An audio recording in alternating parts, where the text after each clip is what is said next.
Oke, coba kita kembali sejenak ke awal abad ke-16. Pada masa itu, kehidupan di Eropa itu sangat diatur oleh tradisi gereja yang usianya sudah berabad-abad. Tapi, di Swiss, ada seorang pria yang bakal menyulut sebuah revolusi. Modalnya cuma satu pertanyaan sederhana. Apakah ini ada di dalam Alkitab? Nah, nama pria itu Ulrich Zwingli, dan ini dia kisahnya.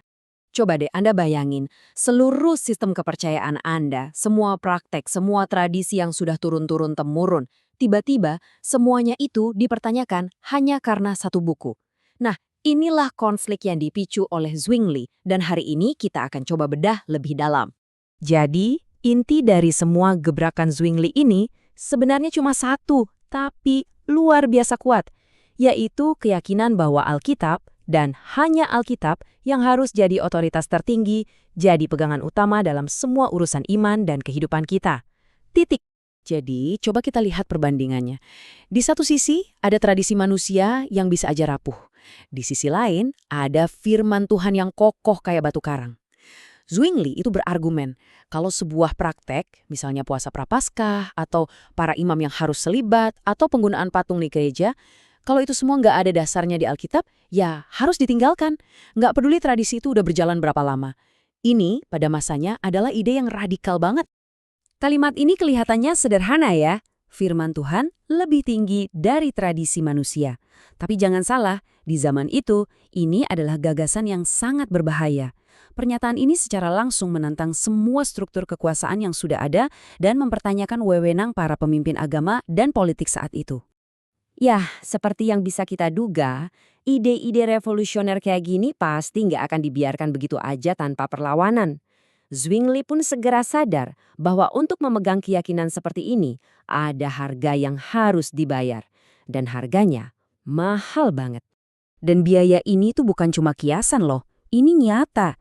Sebagai seorang reformator, Zwingli menghadapi tekanan politik yang luar biasa besar dari para penguasa. Gagasannya memicu konflik sosial yang memecah belah masyarakat dan bahkan membawa wilayahnya ke ambang perang saudara. Jadi, pertaruhannya itu benar-benar nyata. Nah, kutipan ini benar-benar menangkap pola pikirnya Zwingli.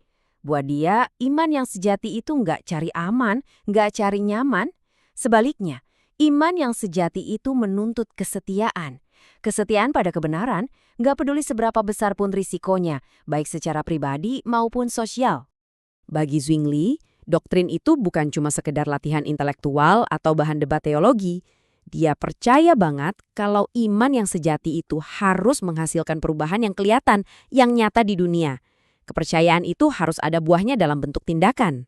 Jadi, alurnya itu logis banget menurut dia. Semua berawal dari pengajaran doktrin Alkitab yang sehat dari mimbar. Nah, pengajaran ini kemudian diharapkan bisa menginspirasi perubahan moral dalam kehidupan orang-orang sehari-hari. Dan ujung-ujungnya, masyarakat yang sudah berubah inilah yang kemudian mulai menuntut dan menciptakan keadilan sosial yang nyata. Nah, ini dia intinya. Bagi Zwingli, ada hubungan yang nggak bisa dipisahkan antara apa yang kita yakini di dalam hati dengan apa yang kita lakukan di dunia luar. Iman yang hidup itu adalah iman yang bisa dilihat, yang kelihatan dalam perbuatan kita sehari-hari. Lantas, apa warisan terbesarnya? Pelajaran inti dari kehidupan Zwingli sebenarnya sederhana. Pembaruan sejati yang langgeng, yang bertahan lama, itu selalu dimulai saat firman Tuhan dikembalikan ke tempatnya yang semestinya, yaitu sebagai pusat dari segala sesuatu. Dan mungkin nggak ada ayat lain yang lebih pas untuk merangkum seluruh hidup dan pesan Zwingli selain yang satu ini. Ini adalah panggilan untuk bertindak yang jadi jantung dari gerakannya. Jadilah pelaku firman dan bukan hanya pendengar saja. Kita tutup dengan pertanyaan reflektif ini. Kira-kira perubahan apa ya yang bakal terjadi di komunitas kita, di negara kita, atau bahkan di dalam diri kita sendiri? Kalau prinsip yang diperjuangkan Zwingli mati-matian ini kita terapkan sepenuhnya hari ini. Sebuah pertanyaan yang layak kita renungkan.